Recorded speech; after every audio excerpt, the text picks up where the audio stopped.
Hi,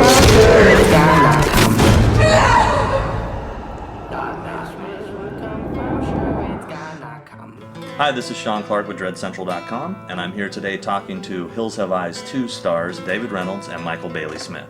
So tell me, Michael, how did you get involved in the sequel? I don't know. I guess I did a pretty good job with the first one, and I was actually coming back from vacation at 4th of July, and it was like July 6th. And I was driving back with the family, and I got a call from Cody Zwig, the producer, and says, "Hey, can you be, at our offices at 5 o'clock?" I got there, met with Marianne and Martin, the director, and a couple of the producers, and we talked about different characters they were thinking of having me play, and one of those was Hades, another one was Grabber, and Chameleon. I read the script, and there was this character named Hansel, and I just fell in love with this character because he was such this really great, gentle character, and he led these soldiers that were searching for their lost buddies in these tunnels, and I'm like, wow, I love this character. It was so diverse. I played bad guys my whole career. I played the guy that kicks ass all the time and gets killed at the end. I've done that 5 billion times. I can do it with my eyes closed. So when I read the script, I said, I want to play Hansel. They said, well, we want you to play Hades. I'm like, yeah, but I want to play Hansel. And so they said, well, we're kind of going a different way physically with that. Someone a little more better looking. And Hansel is kind of like a little bit like the Lenny of the story. He's I play someone who's basically probably got a very gentle soul, but who has been raised in a very brutal environment. So my things that I have in my room that you'll see in the movie are look kind of barbaric. Obviously, have been taken from the people that have been killed over the years by the mutants. All of us are under the leadership of Hades, and all of us are afraid of him. First of all, I love Pluto.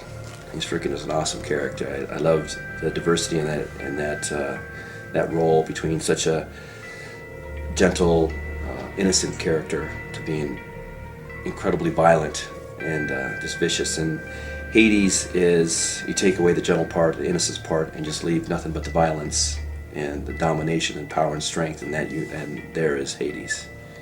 I tried to add a lot of color with Hades. In his violence and his domination, I tried to add as much color as I could. One thing I like about K&B, who did the makeup effects, is the prosthetics are very versatile and they apply very close to your skin, and they're very malleable in a way that you can really show a lot of emotion through your acting, and you saw that in Pluto. I mean, there's a lot of subtleties that I had that you could see on the screen. You just feel like you can be another person. You can hide under all this makeup and hopefully bring your humanity out through the prosthetics. I've done a gazillion films and a gazillion TV shows and worked with so many directors, and each one has their own style, their own temperament, and how they direct and either the actor or handle the scene, because they are basically the captain of the movie. And Alex from the first Hills, when he's behind the camera, behind the monitor watching, and there's something really horrific happening, like in the trailer scene when people get shot and blood's coming out and boobs are being sucked, and the dead mother here, he's got a huge smile on his face because he knows that it's going to flip some people out on the screen. And Martin is just, to me, he seemed like a really energetic young guy and passionate about what he wanted. It must have been 3 or 4 weeks into the time that I was I had come to Morocco. Wes came over, and I think he had a critique of what had been shot so far. Mm-hmm. So I don't know how much that will show in the final cut. How much will be Martin's version, and how much will be Wes Craven's version. Mm-hmm. I don't know. I did get to work with Wes on a couple scenes that they had rewritten towards the end of my stay in Morocco. And Wes was much more to the point, much more, let's get this done, this is what I want. And Martin would take maybe 15, 16 takes of walking down the hallway, which isn't to put him down, but it was just a different style. Mm-hmm. Now, I heard rumor that Michael Berryman was actually going to be involved in Hills 2. I actually spoke to him, and he said that he was talking to the producers and things like that. So, yeah, I heard that he's going to be involved. I heard that from several people, actually, and I heard he was going to do the film, and then I think negotiations fell through one way or the other, and it didn't happen. So it'd been kind of cool to have him be in the film. Alex Aja, I told him that, hey, when I got this role, I was going to watch the first Hills. He goes, do not watch it. do not watch it. Stay away from it. You can watch it after the film, which I did. So I'm glad to. I haven't seen the original Hills Have Eyes 2 sequel. I've never seen that. I have seen the original Hills Have Eyes with Michael Berryman. Well, you're not missing anything. The Hills Have Eyes 2 sequel's horrible. Oh, really?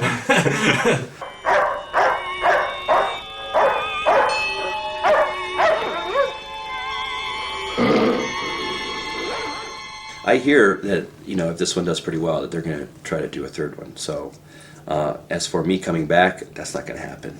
I'm going to meet a good ending, and people are going to be cheering when that happens. I do some pretty nasty stuff. The opening scene in this film is pretty ghastly. I've never seen an opening of a film like this. When you see this, you're going to go, holy, you know what? It's pretty crazy. And by the time the end of the film, when it gets to the end of the film, you're gonna be glad that I get what I get. You'll be cheering. So Hades coming back, it's not gonna happen. But there might be something else, definitely.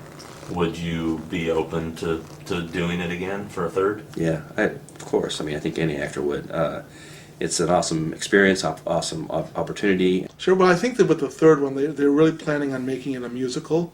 I think that this will be a good way to combine the genres of horror and musical theater. I'm looking forward to it as being a pioneer part of that, you know. Well, word on the street is Wes Craven's going to be doing Shocker the musical first, so hopefully he can get around. Well, I really want to get an audition for that then, because I think I should be in it. I mean, I feel privileged just to have played Pluto, you know, after Michael Berryman made him so memorable in the first one. And I think even though the remake of Hills still had the same story, it's a completely different movie, and my character is completely different from what Michael Berryman did. So I really like that. And if I could do something like that with Jason, that'd be awesome. I would like to do like an Of Mice and Men type of a character. I'm drawn to those types of characters. They're innocent, misunderstood, and still have this incredible rage and power underneath, just ready to be unleashed. I love that. That's how I am in real life. I'm on the verge of becoming psycho and killing everybody in this room, so please don't piss me off. Last question. If they ever made a Goonies remake, I told you, no more frickin' Goonies, okay? Michael, please, you're married. Come on. Kids, I love you. I love Matuzak. And our veins are intertwined.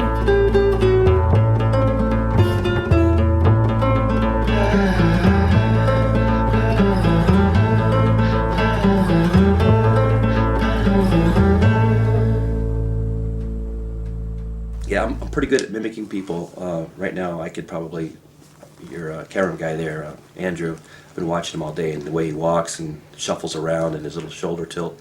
After this, I'll show you exactly how he walks. He's got a very Frankensteinish. Yeah, it's kind of slumpy around, yeah.